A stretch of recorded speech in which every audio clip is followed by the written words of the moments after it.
Well, I'm an ex-high school teacher and ex-high school baseball coach, and I grew up on ghost stories and folklore. And I figured out really early on that the best way for me to get my history lessons through to my kids was to tell them a ghost story. So that's kind of how it all started. It's a hobby. You know, some people collect baseball cards, some people collect, stamps. We collect ghost stories. In Irvington, it was easy because it's always had a haunted reputation. There's no place in Indiana like Irvington. Ghost stories go back 100 years, 125 years to the first time anybody moved here. There weren't paranormal investigators back then, but everybody loved a good old ghost story back in those days. So it's very easy. You just go back and start searching in newspapers, yearbooks, and personal accounts. Well, everybody loves ghosts in Irvington.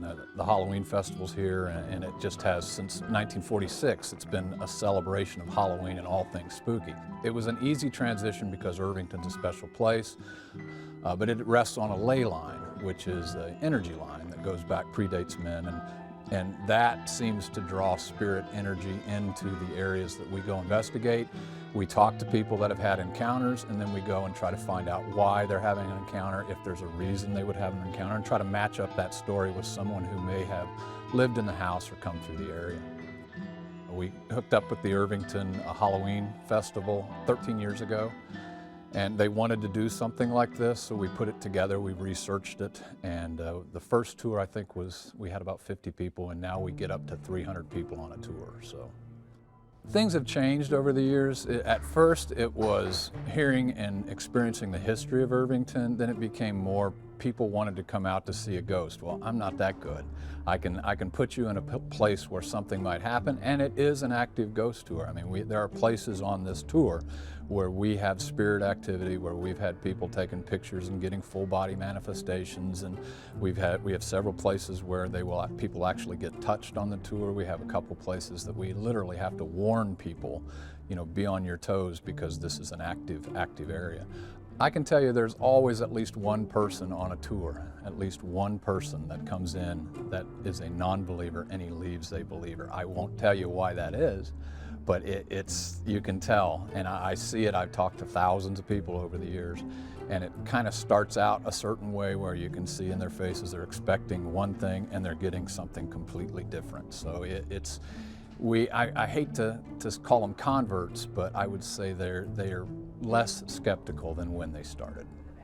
Most ghost stories, you go onto them and it's someone's grandmother in the basement, somebody rattling chains in the attic. These are people that you can daydream, and you can sit there and imagine when John Dillinger was here, imagine when H.H. Holmes was here, imagine when D.C. Stevenson was walking around. And it's just, they're surprised that all this goes on and they didn't know about it.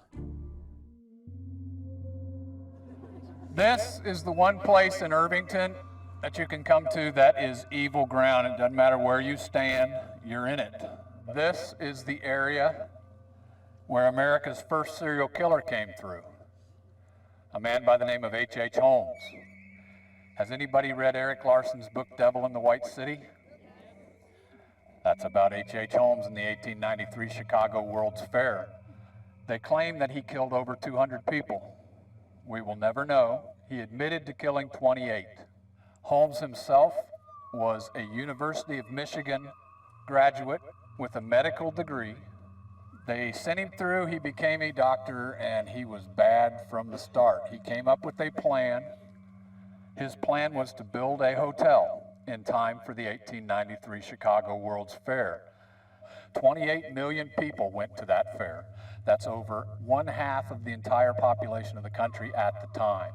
Holmes developed a plan to build a hotel at 63rd and Wallace on the south side of Chicago to get the guests to the fair to come there.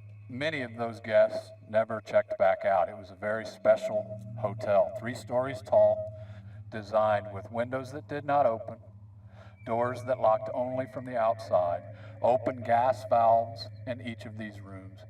In each of the closets was a grease chute that led straight to the cellar.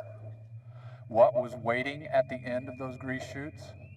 A large vat of acid.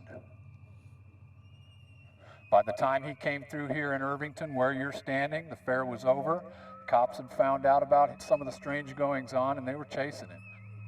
He was on to another scheme.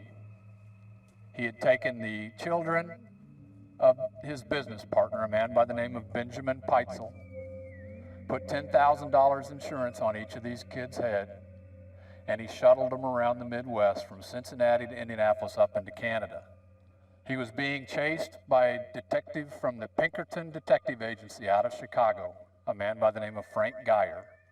Geyer had searched and searched and searched, looking for Holmes.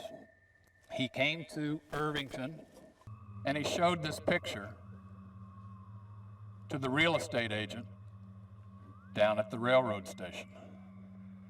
He showed this photo, expecting to get the same answer he'd been getting all along. And the real estate agent down there said, "Yes, I've seen him." And Geyer asked, "Take me to the last place that you saw him," brought him right here on the corner. This beautiful little bungalow. This was the far eastern edge of Irvington at the time. There were only 2 other houses here. The rest was woods. They went into the house. They searched the house. They found nothing. They went down to the cellar, and they found a large industrial-sized wood-burning stove down there.